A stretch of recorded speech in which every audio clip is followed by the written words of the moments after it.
जगन्नाथ जी अपने मौसी के घर गुंडीचा मंदिर से आज वापस लौट रहे हैं और क्या तस्वीर है फिलहाल आपको कोलकाता के इस्कॉन की ये रथ यात्रा उल्टा रथ उसकी तस्वीरें हम आपको दिखा रहे हैं। देखिए जगन्नाथ जी फिर सज करके रथ पर सवार हो चुके हैं और आज वापस अपने मौसी के घर से लौट रहे हैं, लेकिन जब घर लौटेंगे तो फिर उनको एक बहुत बड़ी दिक्कत का सामना करना पड़ेगा।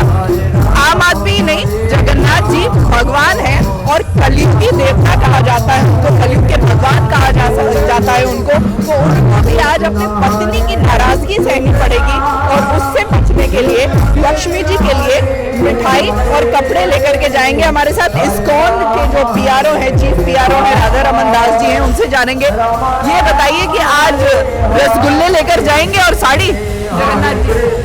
लक्ष्मी जी बहुत ही क्रोधित है क्योंकि भगवान निकले थे 20 जून को और ये प्राय 9 दिन हो गया है और बीच में हेरा पंचमी के दिन भी वो आई थी और यहाँ पर ब्रिगेड परेड ग्राउंड में रथ का चक्का भी तोड़ के गए थे।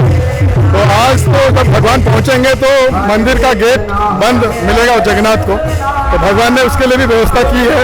बहुत सारे रसगुल्ले रखे हुए रथ में, साड़ी भी है लक्ष्मी जी के लिए, गहने भी हैं। तो अब देखते हैं कि भगवान कैसे मनाते हैं, शाम को ही पता चलेगा। ये बताइए कि रथ का कौन सा चक्का तोड़ा था, क्यों नाराज थी कि उनको लेकर साथ में नहीं आए? भगवान का एक बाया वाला चक्का उन्होंने फोड़ के चले गए और आई थी बहुत ही क्रोधित थी, भगवान के सामने गई तो दोनों भगवान के दोनों जो सेवक है वो आपस में भिड़ भी गए थे। फिर पुजारी, जगन्नाथ जी के पुजारी आए, उनको आरती किया, लक्ष्मी जी को शांत किया, उसके बाद लक्ष्मी जी गई हैं। लेकिन उल्टे रथ के दिन भी वो अभी बहुत ही क्रोधित है कि उस दिन के बाद भी 3-4 दिन बीत गए लेकिन आए नहीं। तो आज देखते हैं क्या होता है, मंदिर में पता चलता है। कहते हैं ना कि हरि अनंत, हरि कथा अनंता, तो हरि की कथाएं बहुत हैं, जगन्नाथ जी की खास तौर पर बहुत अनोखी कथाएं हैं और उन्हीं में से एक ये है। देखिए हफ्ते भर से ज्यादा हो गया है जगन्नाथ जी बाहर हैं और आज वापस लौटने के लिए मनाना पड़ेगा। सबसे पहले तो ये जो रसगुल्ले हैं उनको एक दूसरे के ऊपर फेंका भी जाएगा, क्योंकि जब ऑफर करेंगे सेवक, जगन्नाथ के सेवक, तो लक्ष्मी जी के सेवक बोलेंगे और लक्ष्मी जी उसको एक्सेप्ट नहीं करेंगे, फेंक देंगे, क्योंकि बहुत ही क्रोधित है। भगवान 9 दिन के लिए कहाँ घूम रहे हैं, उनको लेके भी नहीं गए। तो ये जो प्रॉब्लम है हस्बैंड वाइफ का, आम लोगों के बीच में भी नहीं है, इवन भगवान को भी अपने जो भारे उनका जो क्रोध है उनको सहना पड़ता है। बिल्कुल, तो कलयुग के भगवान कहा जाता है जगन्नाथ जी को, इसीलिए कह सकते हैं कि पति पत्नी की जो समस्या है यहाँ भी देखने को मिलती है। ये तो भगवान की अपार लीला है, भगवान दिखाते हैं और ऑफकोर्स जो भौतिक जगत का जो झगड़ा होता है वो डिफरेंट होता है। यहाँ पर क्रोध में भी लक्ष्मी जी भी वो देख रही है कि हाँ प्रेम है, और क्रोध में भी लक्ष्मी जी ये देख रही है कि जगन्नाथ जी को बहुत आनंद आएगा और दोनों इस लीला के माध्यम से भी बहुत एंजॉय करते हैं। एक बार हमें दिखाएंगे कि कहाँ पर साड़ी और रसगुल्ले वगैरह रखे हैं ऊपर? वो रथ के पीछे में रखा हुआ है, तो भगवान रसगुल्ले रथ के पीछे में रखा हुआ है। जब पहुंचेंगे मंदिर में तो फिर सेवक को जाएंगे। एक तरफ जगन्नाथ जी तैयार हैं वापस जाने के लिए, लेकिन जगन्नाथ जी ने व्यवस्था भी कर रखी है कि वापस जब लौटें तो लक्ष्मी माता को प्रसन्न कैसे करना है। और आपको ये भी बता दें कि पोड़ा पीठा आज खिलाया जाता है ना, उसको खाए बिना वापस नहीं लौटते जगन्नाथ जी। जी, ये बहुत ही मशहूर है, उड़ीसा का बहुत ही मशहूर स्वीट है, तो ये डिस्ट्रीब्यूट होता है। खिचड़ी भी है, खिचड़ी भी। रथ यात्रा फेस्टिवल मतलब प्रसाद, कहा जाता है कि जगन्नाथ भगवान का जो आविर्भाव हुआ है वो प्रसाद के लिए है, इसलिए पूरी में बोला जाता है कि भगवान के दर्शन से भी इम्पोर्टेंट महाप्रसाद है भगवान का। तो इस 9 दिन के इस फेस्टिवल में भी कोलकाता के प्राय 25 लाख लोगों ने भगवान का प्रसाद ग्रहण किया। तो पिछले साल 16 लाख थे, इस वर्ष 25 लाख लोग आए, 9 लाख लोग ज्यादा है। तो हम देख सकते हैं कि कलयुग में किस तरह भगवान की भक्ति लोगों के बीच में बढ़ रही है। बिल्कुल, भक्ति में पूरा माहौल। देखिए एक तरफ आपको तस्वीरें दिखाएं तो रथ यात्रा जो उल्टा रथ जिसे कहते हैं शुरू भी होने वाला है और इस तरफ रथ तैयार हो गए। सबसे पहले रथ जो है वो बलभद्र जी का रथ है, बड़े भैया हैं इसलिए पहले वो चलते हैं, इसमें सुभद्रा महारानी है और सबसे लास्ट में जगन्नाथ। और जब भगवान आज सवेरे जब निकले तो सबसे पहले सुदर्शन चक्र निकलते हैं, वो तीनों रथ की परिक्रमा करके देखते हैं कि सब कुछ ठीक ठाक है कि नहीं, क्योंकि वो उनके सिक्योरिटी गार्ड है। उसके बाद सुदर्शन चक्र आके सुभद्रा रथ में बैठते हैं, क्योंकि बहन का रथ है, तो भाई भगवान अपना सुदर्शन चक्र बहन के रथ में रखते हैं। उसके बाद बलदेव आते हैं, उसके बाद सुभद्रा महारानी आके रखती है, लास्ट में जगन्नाथ भगवान।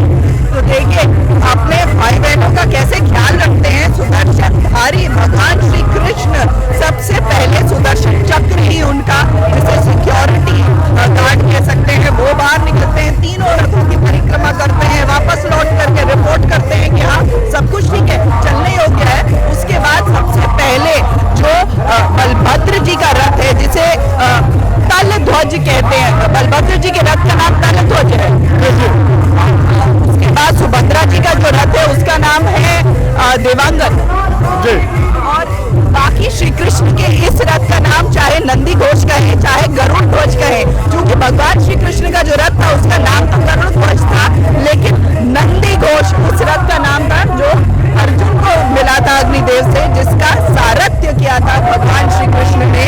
तो उस रथ का नाम चाहे गरुड़ ध्वज कहे चाहे नंदी घोष कहे। देखिए यहाँ पर सेवा हो रही है जगन्नाथ जी की, प्रसाद भी तैयार है और जगन्नाथ जी इसके सबसे पीछे है और बीच का जो रथ है सुभद्रा जी वहां पर विराजमान है, उसमें उनके साथ सुदर्शन चक्र जो कि भगवान श्री कृष्ण का एक वेपन था, वो वहां पर उस रथ पर विराजमान है। और आज ये कोलकाता में इस्कॉन की रथ यात्रा है, जहां पर लाखों की संख्या में लोग भाग लेते हैं। जैसा कि आप हमको राधा रमन दास जी बता भी रहे थे कि 25 लाख लोगों ने इस बार जो है वो भाग लिया है, यहाँ पर आए हैं दर्शन करने के लिए। एकमात्र भगवान है जो बाहर निकलते हैं, एकमात्र चल मूर्ति है जगन्नाथपुरी की जो बाहर निकलती है। बाकी सब जगह छोटी मूर्तियां रखते हैं, जिनको चल मूर्ति जो है वो छोटी होती है, चल मूर्ति बड़ी होती है जो बाहर नहीं निकलती है। जी बिल्कुल सही आपने कहा, उत्सव मूर्तियां ही सिर्फ निकलती हैं, लेकिन जगन्नाथ जी हैं जो वही मतलब जो जिस रूप में हम उन रूप में वो निकलते हैं। जगन्नाथ जी को कलयुग के देवता भी भगवान बोलते हैं, क्योंकि भगवान के लोगों के बीच में इतना मतलब उनके अंदर में करुणा है कि अपने मंदिर का आराम ऐश्वर्य छोड़कर लोगों के ऊपर में कृपा बरसाने के लिए वो निकलते हैं। बिल्कुल, एक और बात जानना यहाँ पर बहुत जरूरी है कि स्नान पूर्णिमा होती है तब से जो कह सकते हैं कार्यक्रम शुरू होता है, जहाँ ठंडे पानी से नहाने के बाद जगन्नाथ जी बीमार पड़ जाते हैं, साथ ही सुभद्रा जी बलभद्र जी दोनों बीमार पड़ते हैं। एक चीज कोरोना से जोड़कर जो देखा गया कि 14 दिन का क्वारंटीन पीरियड रहा है और भगवान जगन्नाथ सालों से सनातन की संस्कृति देखिए कितनी साइंटिफिक है, सालों से वो 15 दिन के क्वारंटीन पे रहते रहे स्नान पूर्णिमा के बाद। बिल्कुल सही कहा, सनातन संस्कृति मोस्ट साइंटिफिक है पूरे विश्व में। हमारे इस्कॉन कलकत्ता में और पूरे इस्कॉन के जितने मंदिर है हजारों IITian ज्वाइन कर रहे हैं। क्यों? क्योंकि सनातन धर्म से ज्यादा साइंटिफिक कोई हो ही नहीं सकता।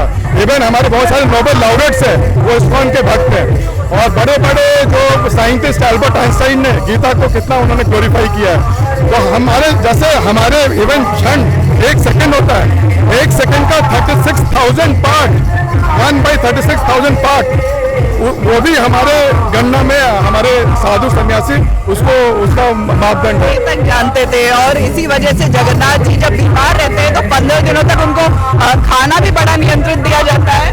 उनको एक्चुअली कहा जाता है कि जब आप बीमार होते हैं तो पूरा डाइटिंग करना चाहिए और सिर्फ डाइट में रहना चाहिए।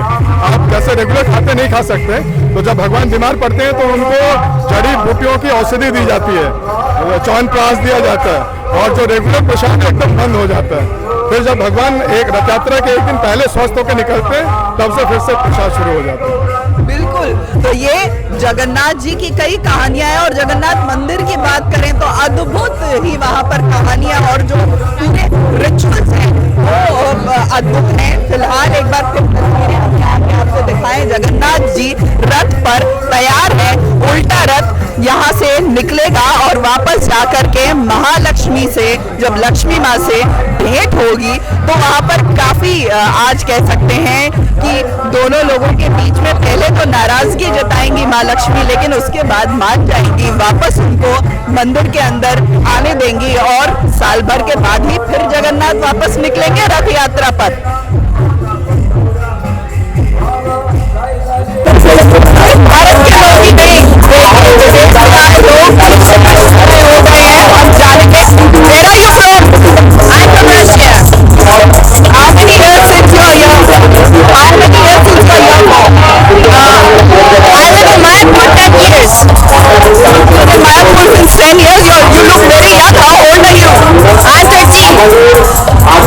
So how do you see Rath Yatra? Every year, it's always fabulous. Devotees, everyone is singing every time. You look beautiful in this sari. Can you tie it by yourself or someone else has tied this? I said you look beautiful in the sari. Have you tied this yourself or someone else? I do it. Thank you. I made it myself. Where you from? Russia, Moscow.